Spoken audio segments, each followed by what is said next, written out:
I feel very called member of the Catholic Church. Love the Catholic Church. It's just the best place to be. From the studios of EWTN, this is Open Line. In North America, call toll-free 1-800-585-9396. 1-800-585-9396. Outside North America, call 1-205-71-2985. You can also send an email to openline@ewtn.com. It's Tuesday. That means our pro-life warrior, Barbara McGuigan, is in the house talking issues of the culture. And we are trying to combat the culture of death with the bright light of the culture of life. If you'd like to speak to Barbara, the number's 1-800-585-9396. That's toll-free anywhere in North America. 1-800-585-9396. If you're outside the United States and Canada, we've got a number for you. It's 1-205-271-2985, and we'll put you straight to the front of the line at 1-205-271-2985. Or you can send us an email, openline@ewtn.com. I'm Jack Williams. Elena Rodriguez produces the program, and your call screener is Mr. Matt Gabinski. Our host, as she is every Tuesday, our cultural crusader. Here we go. I do. It's Barbara. I'm ready to jump off a cliff. Barbara McGuigan. No, you're not ready to jump off a cliff. Jack. Oh, I'm teasing. You're still swinging. Those boxing gloves would weigh you down anyway. I'm living the dream, Jack. Living the dream. So, Barbara, just when you thought it couldn't get any more base and degrading in our society, word comes via a horrific yet very enlightening website. And, dear listeners, I kid you not, the website is www.babybodyparts.com. Yep. I'll tell you something. Don't be fooled. Abortion is a grisly business, and it's led by grisly powers and principalities, and I'll explain that in a minute. But I just saw this. It just broke this morning that an undercover video released this morning shows a national leader of Planned Parenthood admitting that the abortion provider uses the illegal and highly controversial partial birth abortion procedure to sell intact fetal body parts. And this hit me especially hard, Jack, and all of our dear listeners, because my precious daughter-in-law and son just gave birth to a glorious little girl. And we have been looking at her feet, her tiny little feet with those teeny tiny toes. Everything is so, so perfect. And then on Father Pavone's babybodyparts.com website, you can actually pull up 4 different protocols that they have used. And this one that I pulled up, it was so grisly I couldn't go any forward to print any more off. But the study of biochemical characterization of human type X collagen. And it talks about just the directions. It's like a directive to the abortionist of what this biochemical research organization was kind of the restrictions. They want a whole intact leg, include entire hip joint, 22 to 24 weeks gestation, make sure it's sterile, clean as acceptable, in parentheses, the age of fetus must be determined and noted, indicate foot pad measurement. And that's what was like a knife in my heart, because we were just looking at this tiny little foot. And that's what they want. And then call with the number of specimens before you ship it. This is an actual order. The average asking price for fetal body, in case you are interested to know, between $30 and $100 per specimen. And a lady, Dr. Deborah, I guess you pronounce her name, Nukatola, has been Senior Director of Medical Services at Planned Parenthood since 2009, where she oversees medical practices at all Planned Parenthood affiliates nationwide. She's been employed by Planned Parenthood for more than 10 years.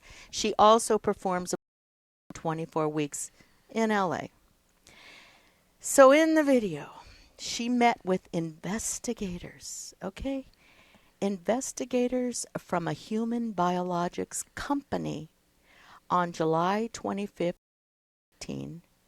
And you can watch this if you go to babybodyparts.com, or you can go to Center for Medical Progress.org. Okay, and this is the group dressed, posing as buyers, investigators. And while she casually sipped her wine and ate her salad, Dr. Nucatola revealed what she charges, $30 to $100 per specimen, and that fetal livers are especially in demand.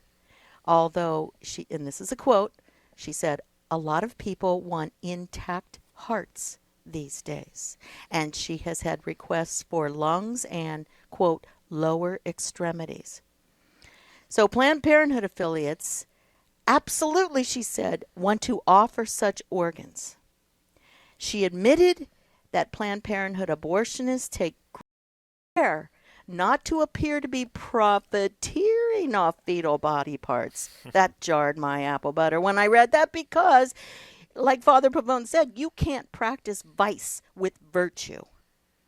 So this is how misguided and pathetically ignorant these people are.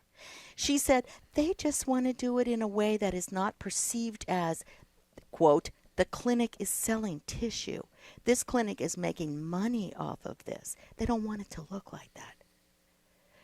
Honestly, it actually, it makes me angry, Jack, but it makes me very sad to think. She said, this is her quote too, at the beginning of the day, to determine what fetal body parts consumers are requesting and which patients that day will have babies from which they will be able to harvest them. Then Planned Parenthood tailor the procedure to assure they do not destroy the organs, maximizing profitability. And this is another one of her quotes. This is all on tape. For that reason, she said, most providers will do this case under ultrasound guidance so they'll know where they're putting their forceps. She revealed that as abortionists are dismembering the child. Now remember, this is a big baby. This is a late-term abortion. They decide, I'm not going to crush that part. I'm going to basically crush below. I'm going to crush above. And I'm going to see if I can get it all intact. This is her quote. I mean, I don't think it gets any more disgusting than this. I really don't. And you know how one thing leads me to another? Father Robert Barron wrote for this past Sunday the 12th of July. He said, St. Mark tells us that the first task that Jesus gave to the 12 as he sent them on mission was to expel demons.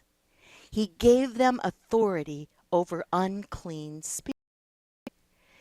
Father goes on to say the New Testament certainly knows about personal sin, all of the characteristic distortions of the human heart. It also knows about collective or systemic sin, the typical dysfunctions that beset governments, institutions, and communities. And we could throw in Planned Parenthood. You see, we have a government that honors mortal sin. That's what collective or systemic sin is all about. So personal sin, this is me talking now, personal sin and collective systemic sin work together. Okay, we know that. But Father goes on to say, but the New Testament also recognizes a third of evil. The sin that obtains at the properly super.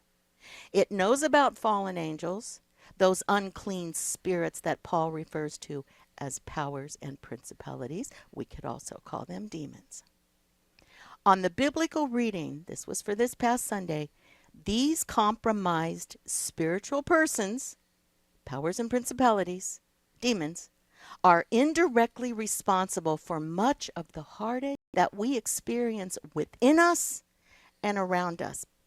But then, Jack, and I'll bet you remember this, I bet our listeners will remember this, Father Barron talks about the Passion of the Christ, Mel Gibson's movie, right? Mm-hmm.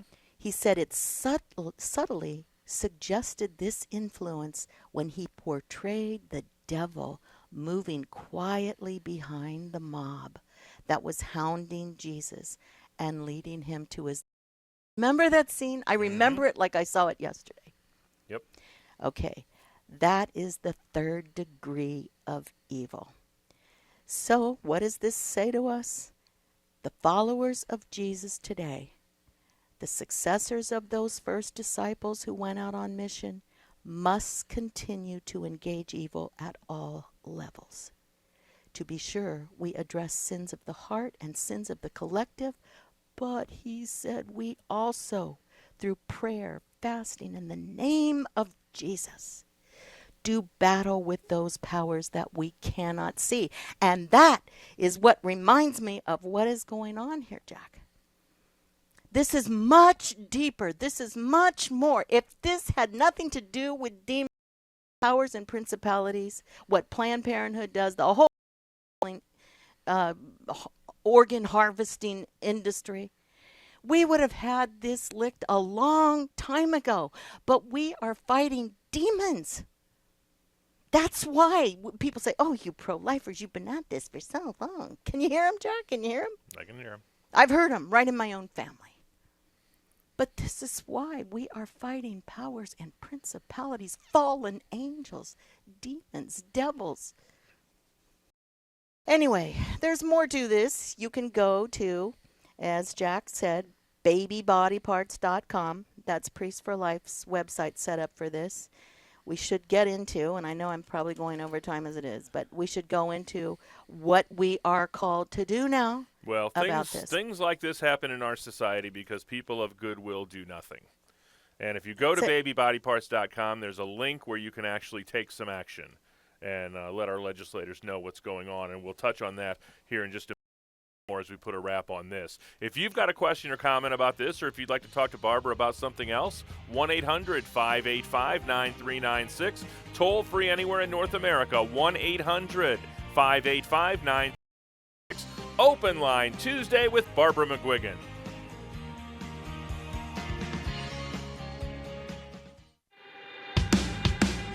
Christ gives you a second chance. Second chance. Get a fresh look and a second take on life. Through the eyes of faith. Take two. Take two with Jerry and Debbie. Take two. Debbie, weekdays, noon and midnight Eastern on the EWTN Global Catholic Radio Network. Tomorrow on EWTN Radio's Open Line, Father Mitch Pacwa takes your calls about the Bible, the Church, and the writings of the Pope. 3 p.m. Eastern on EWTN Radio. Hello, this is Father Scott Daniels of Priest for Life with a pro-life update. The 8th commandment declares, "You shall not bear false witness against your neighbor." Everyone has a right to his good name and reputation, and this commandment forbids us to lie about what someone has or hasn't done, or about who someone is. The culture of death violates this commandment in a profound way by allowing court decisions like Roe v. Wade that says the word person does not include the unborn. Society bears false witness against the unborn. It is a lie. Abortionists go even further and call our unborn brothers and sisters names like parasites or products of conception or medical waste. They bear false witness. And anyone abortion is justified is bearing false witness by denying that the child has the right to be protected from the abortionist knife. This is Father Scott Daniels on the EWTN Global Catholic Radio Network. This is Open Line on the EWTN Global Catholic Radio Network. If you have a question or comment, call 1-800-585-9396. Outside North America, call 1-205 888-271-2985 or send an email to openline@ewtn.com. We'd love to hear what you think of our programming. Give EWTN Radio's listener comment line a call at 205-795-5773. That's available to you 24 hours a day, 7 days a week. 205-795-5773. Barbara, you ready to head to the phones? I sure am. Let's go to Rebecca in the great state of Washington. She's listening on Sacred Heart Radio, AM 1050. Rebecca, you're on with Barbara McGuigan. Hi, Rebecca. Hello. Thank you for taking my call. Of course. So I'm a Protestant, and I don't believe in the sin of homosexuality. But my question is about the Supreme Court's ruling for it or against it, as the case could have been. Why are there so many Christians and Catholics and whatnot who are against that ruling to make it quote unquote legal? I understand the reason to have laws against sins like stealing and things, but we don't against, say, adultery or, lying or cheating on your spouse, things like that. And so I'm just wondering why it's such a big issue that this be illegal. Okay, Rebecca, that's a very good question, and it's a very, really simple answer because it goes against the natural law. It goes against God's plan, the way He made us. So the whole idea of a same-sex marriage, that in itself, what they are really asking for is a redefinition of marriage. You see, and that's what they've accomplished actually with the Supreme Court decision, is a redefinition of marriage, because true marriage ordained by Almighty God about a man and woman, husband and wife, and a mother and a father. See, everything God does has a purpose, right? And so the reason that He created male and female, okay, is so that they would be able to have the power to cooperate with Him to procreate life. And that's not something that can be taken up by two people of the same sex. See, this is God's decision. This is what He ordained. So anything that is against this is really a slap in our Creator's face, the way He made us. And it leads to a zillion other consequences in any given culture. You see? Yeah, that makes a little bit of sense. Well, good. Well, good. I'm glad. There's a lot more to it, and I'm Sure. You know what I'm thankful for, Rebecca? A, that you called, but B, that you're open to the truth. Because a lot of people are not open. The truth will set you free, but a lot of people, I guess, don't want to be set free. They think they're already free, but they're not. Right. They're in bondage. Right. Okay, well, so God love you. That is helpful. Thank you. You're welcome. Bye-bye now. Barbara, what did you want to finish something up on the end of the action item for your babybodyparts.com? Oh, absolutely. I mean, because really, it's so hard for me, Jack, to even wrap my brain around this, that we're actually talking about this. But what we are asking for now is a congressional investigation. And you can go to many different websites on this because there have been more than a few. But I pulled up Priests for Life website. And if you go on priestsforlife.com or this, I pulled this up from babybodyparts.com, so you can go there as well. It explains to you exactly what we have to do now, because we have to go after this, because Planned Parenthood is basically using taxpayer money, getting paid with taxpayer money. And this is garbage. I mean, when you stop and think about this. And thanks be to God, we have David Delayden, I hope I'm saying his name right, because he's the Center for Medical Progress, because he's the one who leveled these accusations in the wake of a 30-month-long investigation into Planned Parenthood. This isn't just something that they did in the last 20 minutes. This has been going on for 30 months before they presented all this. Once again, Jack, my point, you can't make a truth claim unless you can back it up. And this is why we in the pro-life movement have to back up. Okay. even anyone in the church. Anytime you're talking truth, you have to back it up. And so that's precisely what Planned Parenthood's doing. It's a criminal conspiracy to make money off of aborted baby parts, and it reaches to the very highest level of their organization, because now they have proven that with this video, undercover video. Unbelievable. So babybodyparts.com, check it out. There's a link there to take action, and I think that's probably the easiest place for folks to, that'll stick in your head, I think, as much as anything. Babybodyparts.com. Now, I understand your sister's been feeding you some literature from the judiciary branch. From the judiciary? Now, what are you talking about here? Didn't your sister forward an article to you? Oh, written okay. by Dawn Stefanowitz? Yeah, God love you. Yes, you're very smart, Jack. I'm not smart enough to pick up on you. I try to be clever and subtle, and this is what it gets me. Okay, the reason my sister comes into this is she's a dear soul. My first baby sister after 5 brothers. I love her more than life itself, and still do. She lives next door to a judge. Okay, and the judge handed her. It is published on Catholic News Service News, and it's a warning from Canada. Same-sex marriage erodes fundamental rights. Now, of course, we're talking about the author of this is Dawn Stefanowitz. Are you familiar with her, Jack? I know who she is, yes. Okay. She was the one of 6 adult children raised by gay parents who recently filed amicus briefs. That's like a friend of the court brief with the U.S. Supreme Court. Now, this article actually is very, very good, and we've already kind of talked about this, about what has happened in Canada, who legalized same-sex marriage in 2005. So what now? We're 10 years away from that now.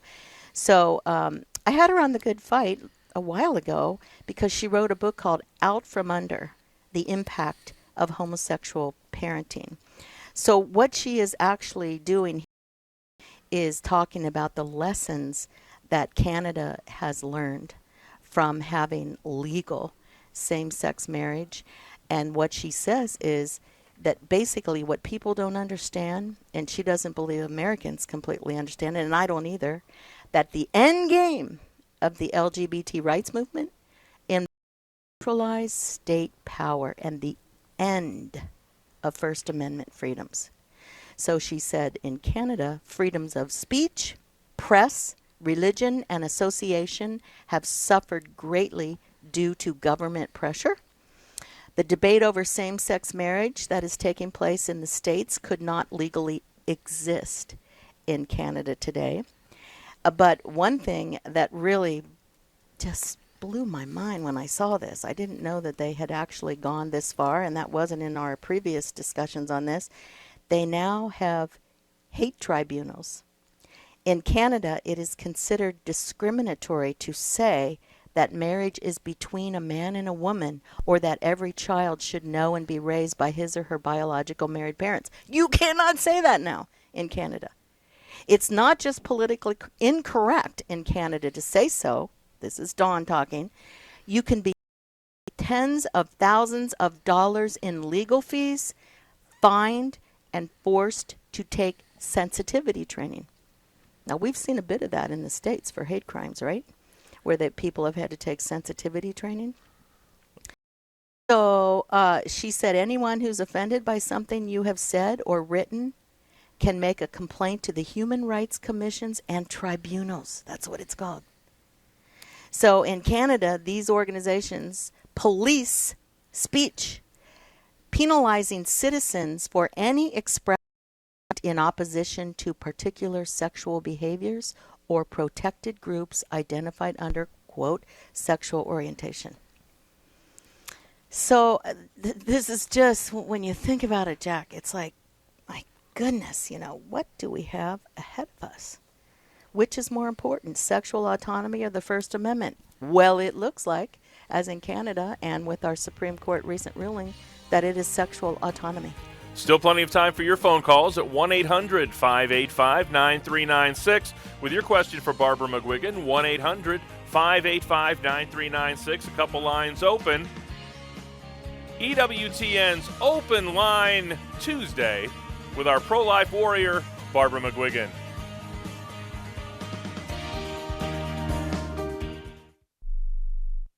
Coming up later today on Cresta in the Afternoon. Former President Jimmy Carter has his own self-styled spirituality, and if we can answer why he believes Jesus would support same-sex marriage and permit abortion in cases of rape and incest, we will have gone a long way towards understanding what it is about American spirituality that makes it impervious to the gospel. Direct to my desk, we'll talk. Cresta in the Afternoon, later today on EWTN Radio. Can you imagine a society where men outnumber women by 10 to 30%? This is Carol Tobias, president of National Right to Life. Sadly, that is what will soon happen in many countries where baby girls are considered to be a burden or unwanted. In her book, Unnatural Selection, journalist Mara Vistendahl stated that there are 160 million missing women worldwide because of abortion.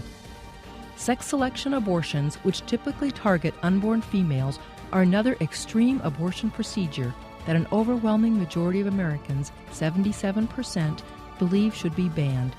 Yet many pro-abortion groups and some legislators oppose legislation on selection abortions, claiming that the government should not intrude in private family matters. For more information, go to nrlc.org. A message from National Right to Life. On the next Catholic Connection with Teresa Tomeo. We'll be talking with one of our dynamic priests who aren't afraid to speak the truth in love. Father Peter Mitchell from Wisconsin joins us on a Wednesday, plus the latest from Rome with our very own Joan Lewis. Catholic Connection, weekday mornings at 9 a.m. Eastern on EWTN Radio. Join us for the Daily Mass, celebrated each day here on EWTN. This is Open Line on the EWTN Global Catholic Radio Network. If you have a question or comment, call 1-800-585-9396. Outside North America, call 1-205-271-2985 or send an email to openline@ewtn.com. Tonight on Mother Angelica Live Classics, Mother talks about the topic we don't see with our hearts. That's 8 p.m.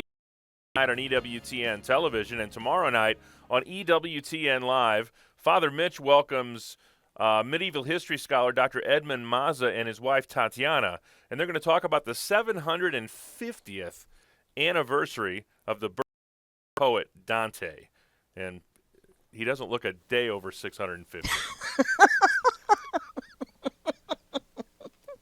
I wasn't expecting that.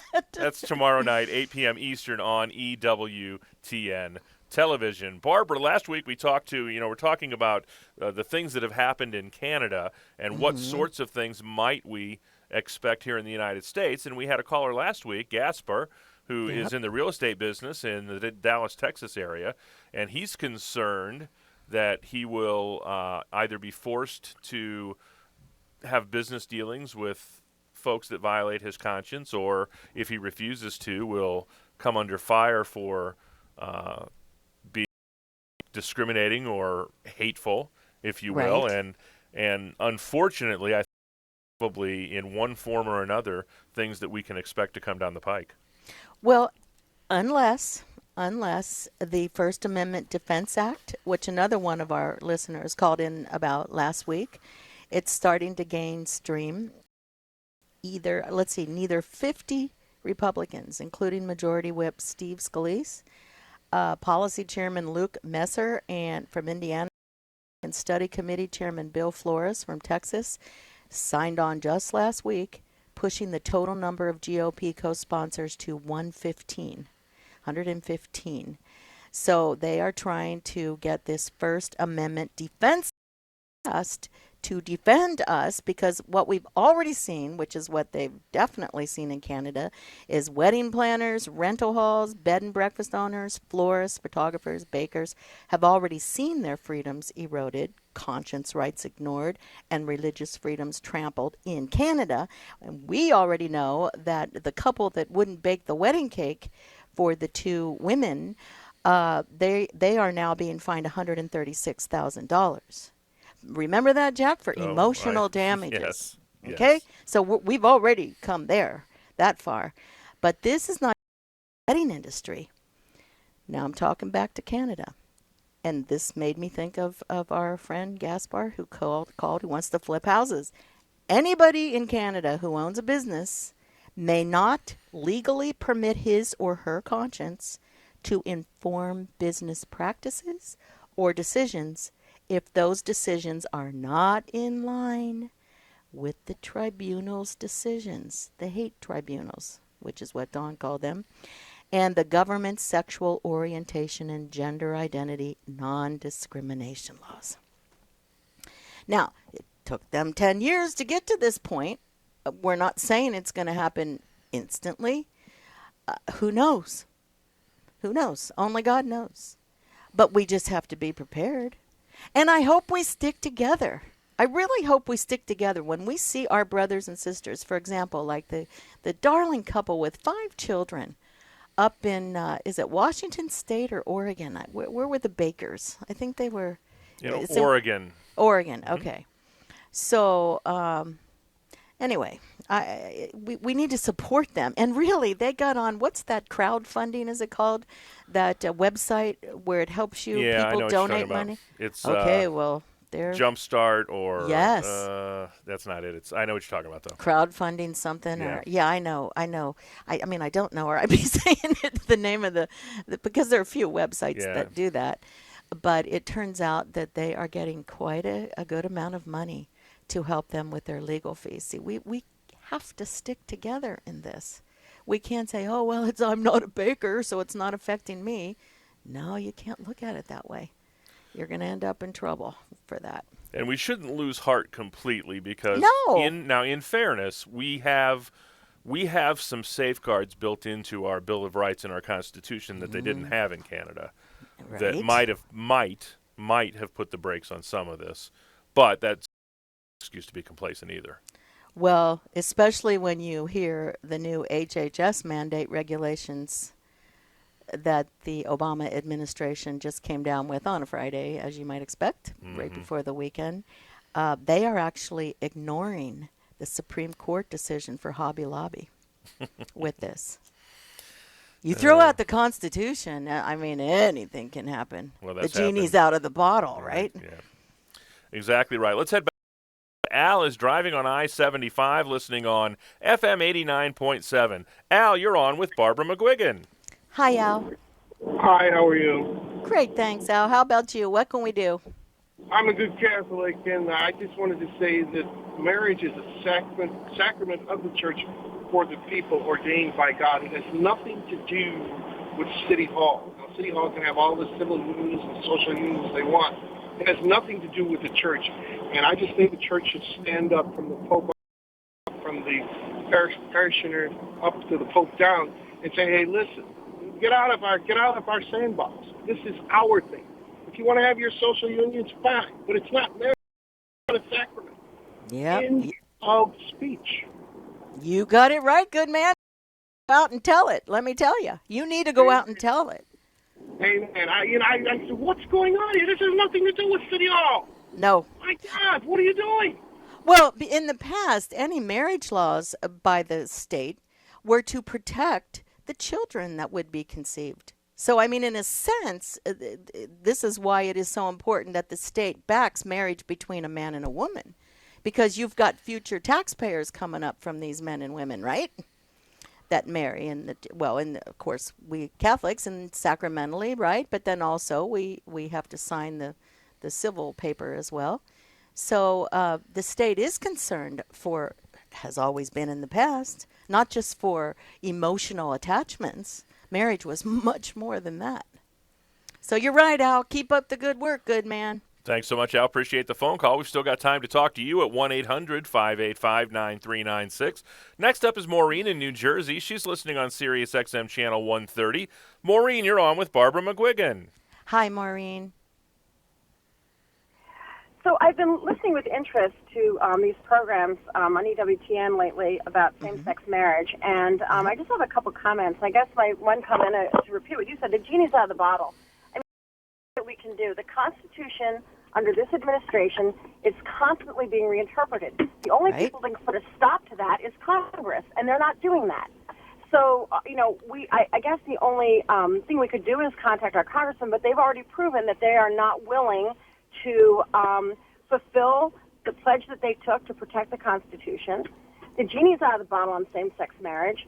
Where were the bishops? I mean, I'm hearing I guess I heard a program on EWTN about the American Medical Association, a conservative group or Catholic group, talking about how same-sex marriage is not good for children. Well, where were they when this discussion was taking place? Where were the bishops when this discussion was taking place? Where was everybody? It's done now. So we know we're going to lose our 501c3. We're going to see a curtailment of our First Amendment rights. We're going to be considered haters if we practice our faith. We know where it's headed. I don't see an out for this. Well, I agree with you, Maureen.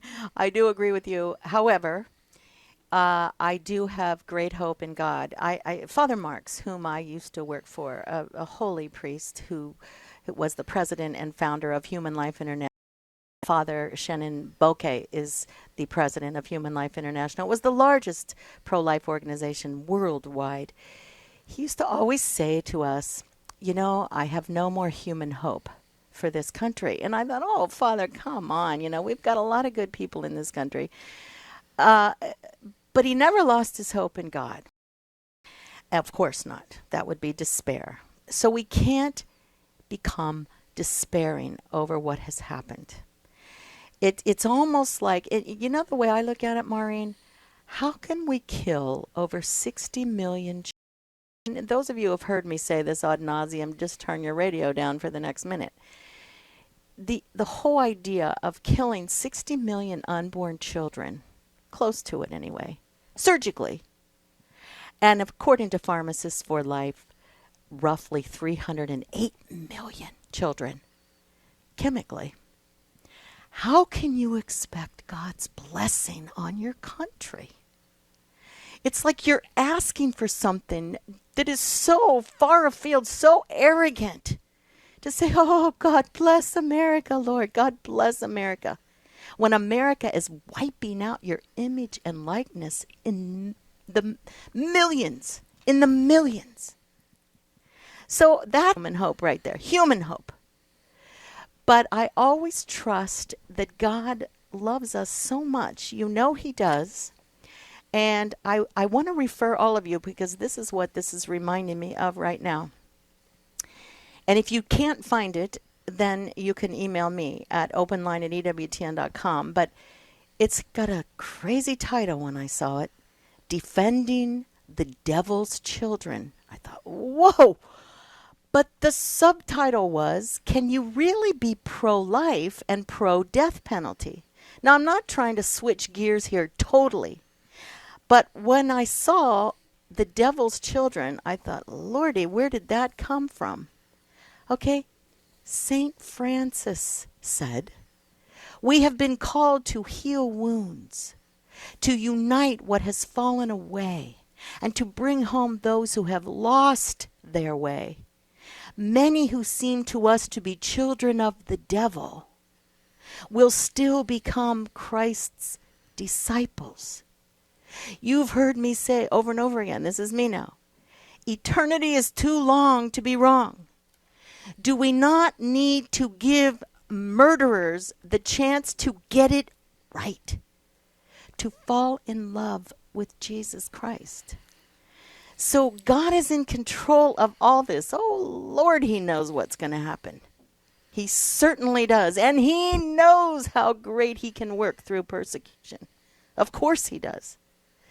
But we've got, it's a little nerve-wracking when you see things are working out, because just last week the Supreme Court ruled against death row inmates. I don't know if you're aware of this. I remember hearing it vaguely, but didn't look it up. The death row inmates wanted to bar the use of a controversial lethal injection drug they said caused excruciating pain. The inmates had failed to identify, and this is now I'm quoting Justice Samuel Alito, the inmates had, quote, failed to identify an available and preferable method of execution and failed to make the case that the challenged drug entailed a substantial risk of severe pain. So the criminals, or whatever you would call them, death row inmates, that's better than criminals, more charitable anyway, they couldn't prove that this caused excruciating pain. But then, roughly a week before that, South Carolina Governor Nikki Haley urged prosecutors to seek capital punishment for Dylan Roof. He's the guy who just, and this broke my heart too. I'm sure it broke all of our hearts, Jack.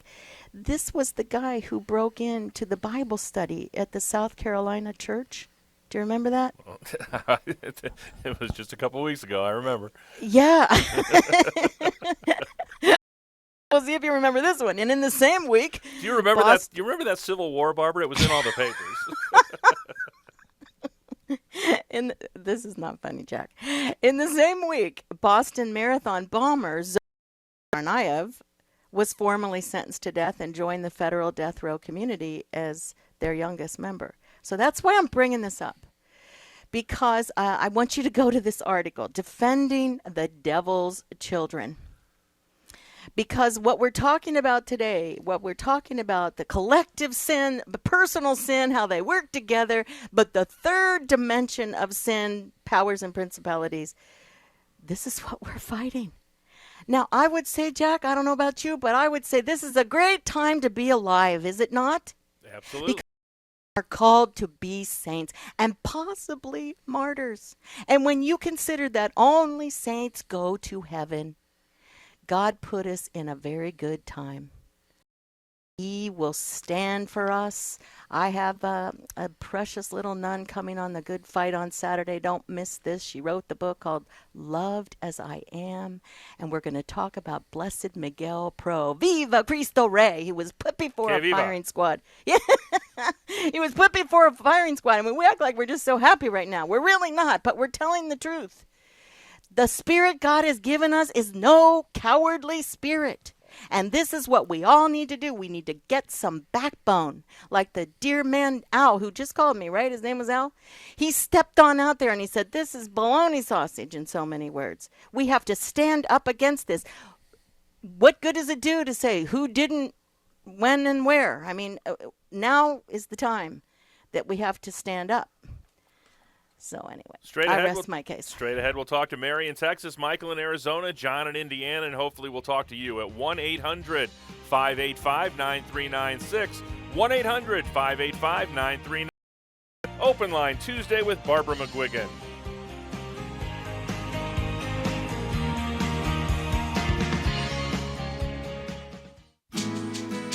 Next time on Mother Angelica Live Classics. It's not always easy to see God's works, but Mother reminds us that His real presence is alive and among us. She explains why we don't see Him with our hearts and how we can further open ourselves up to God's will. Next time on Mother Angelica Live Classics. Podcasts of Open Line are available within 24 hours of live broadcast. Go to EWTN.com and click on Multimedia. From EWTN News Nightly in Washington, D.C., I'm Brian Patrick with your EWTN Newslink. A nuclear deal is reached with Iran. President Obama says the deal every path to Iran developing a nuclear weapon. He also says Iran's compliance will be verified through inspections. The Pentagon's ban on transgender people serving in the military may be nearing an end. Defense Secretary Ash Carter orders a 6-month study to see if lifting the ban would impact the military's ability to be battle-ready. New York Governor Andrew Cuomo warns people against fake tickets to see Pope Francis during his visit. The Catholic Church will distribute free tickets to the Pope's public events. Cuomo's office says no other groups are authorized to sell or release tickets. And the UN jumps into the debate about on which side of the Jordan River was Jesus baptized. UNESCO now designates Jordan side as a World Heritage Site. Jordan and Israel compete for tourism dollars based on that designation. EWTN News Nightly tonight. This is Open Line on the EWTN Global Catholic Radio Network. If you have a question or comment, call 1-800-585-9396. 585-9396. Outside North America, call 1-205-271-2985 or send an email to openline@ewtn.com. Barbara, are you ready for the lightning round? You mean it's going to get worse? First up, Mary in Texas. She's listening on AM 910 Guadalupe Radio. Mary, you're on with Barbara McGuigan. Hi, Mary. Oh, hello. I just have a comment. It's about my neighbor who moved in a couple weeks ago. And when I went over to meet him, he was complaining about the lesbian couple next door. And he said he told them off, that there was no such thing. And he said, I have a right to say it. He's probably in his 40s, but he said he grew up as a boy with two dads. That his dad was gay. He said there is absolutely nothing normal about it. It was just the weirdest thing, and he's very angry about it. You can still tell that. And he said he's very outspoken if anybody says something to him. And that this is an aspect of the gay lifestyle or gay couples that I had never thought about, how really odd their family life is. And that's the only comment I had to make. Well, God love you, Mary, for that. But the thing is, like our catechism says, no unjust discrimination in this area. I think he would get a lot further if he would apologize and explain his story. Isn't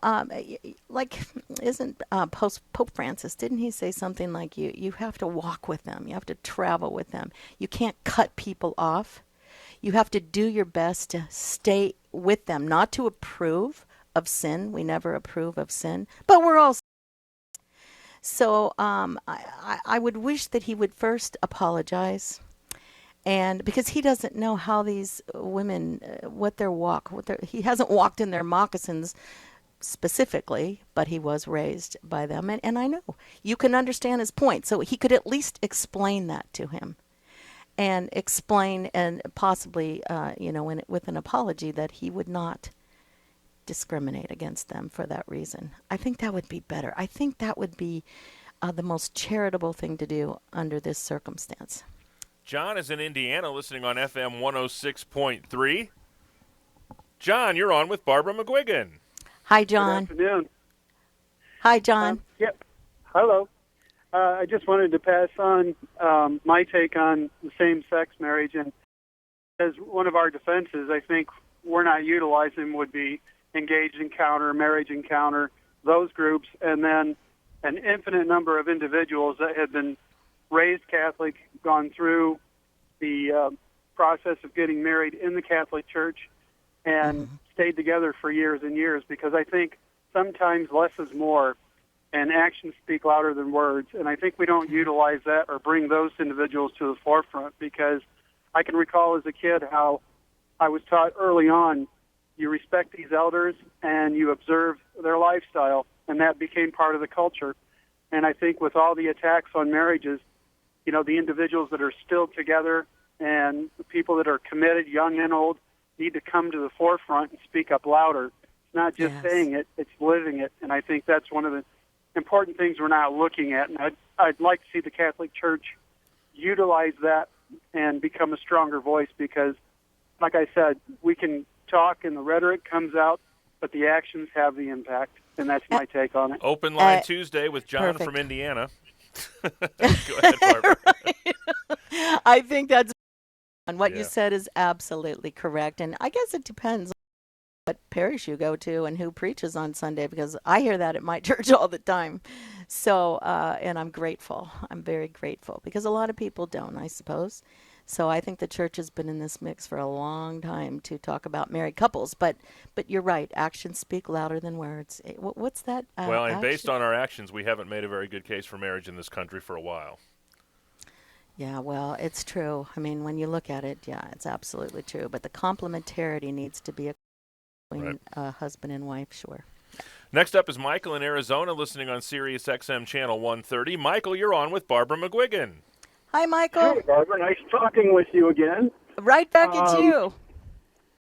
I think, right now we're stuck with that. And and I know the people that are doing nonprofits are concerned about losing the tax money or the money that people get because of deductibles.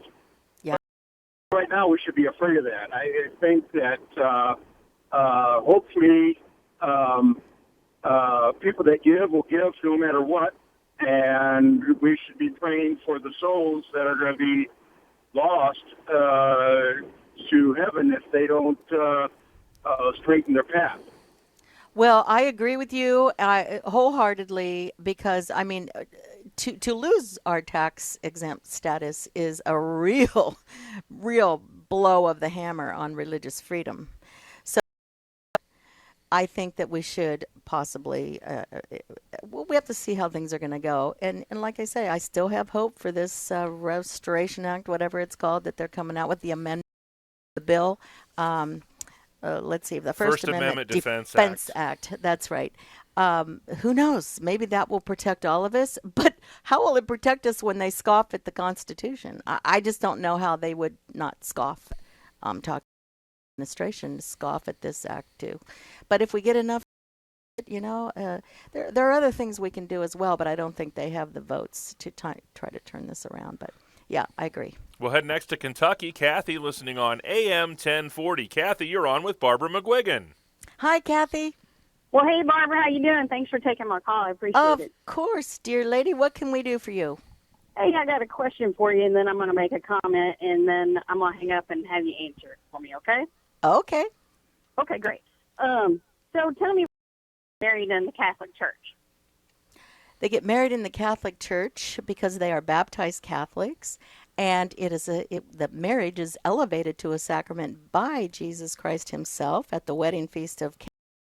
And because they want the sacrament, they not only want the sacrament because Jesus instituted this sacrament, what is a sacrament? An outward sign instituted by Christ to give grace. How are you going to live? How are you going to make this commitment every day for the rest of your life until death do you part? If you do not have the grace of state that you need in the sacrament, in any given sacrament, that all sacraments are instituted by Christ, an outward sign to give grace. So that's why we get married in the Catholic Church, because we're baptized Catholics. So did she disappear? There we go. I think she did. But Barbara, thanks so much as always for your time. You're welcome. Thank you, Jack. You usually give us some downbeats and an upbeat, so you owe us 2 upbeats next time, all right? Okay. Too many downbeats today? Too many downbeats today. I'm sorry. On behalf of our host, Barbara McGuigan, our producer, Elena Rodriguez, and our call screener, Matt Kabinski, thanking you once again for tuning in. We're back at it again tomorrow, Open Line Wednesday, talking church teaching and scripture with Father Mitch Pacwa. Thursday, Father Larry Richards talking the new evangelization, and we'll have Colin Donovan, our Vice President of Theology, talking on Friday. Until we get together tomorrow, God bless.